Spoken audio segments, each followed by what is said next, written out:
తిరుపతిలో కూటమి పార్టీల మధ్య విభేదాలు తారస్థాయికి చేరాయి. తిరుపతిలోని ఆర్టీసీ బస్టాండ్ వద్ద తెలుగుదేశం పార్టీ కార్యకర్తలపై జనసేన పార్టీ కార్యకర్తలు దాడికి పాల్పడిన ఘటన రాజకీయ వర్గాల్లో తీవ్ర చర్చకు దారితీసింది.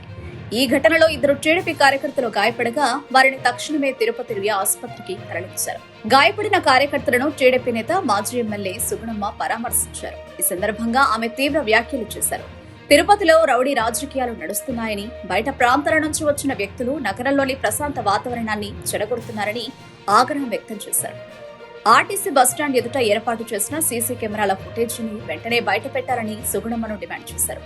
ఘటనకు బాధ్యులైన నిందితులపై కఠినమైన చట్టపరమైన చర్యలు తీసుకోవాలని పోలీసులను కోరారు. ఈ దాడి వెనుక కుట్రకోణం ఉందా అనే అంశాన్ని కూడా లోతుగా దర్యాప్తు చేయాలని ఆమె సూచించారు. ఈ ఘటనతో తిరుపతిలో కూటమి పార్టీల మధ్య సమన్వయం ప్రశ్నార్థకంగా మారింది. ఒకవైపు ప్రభుత్వ స్థాయిలో కలిసి పనిచేస్తున్నప్పటికీ స్థానికంగా చోటు చేసుకుంటున్న ఇలాంటి ఘర్షణలు ప్రజల్లో అసహనాన్ని పెంచుతున్నాయి. ఇకపైన ఇలాంటి ఘటనలు పునరావృతం కాకుండా ప్రభుత్వ తక్షణమే చర్యలు తీసుకోవాలని స్థానికులు కోరుతున్నారు.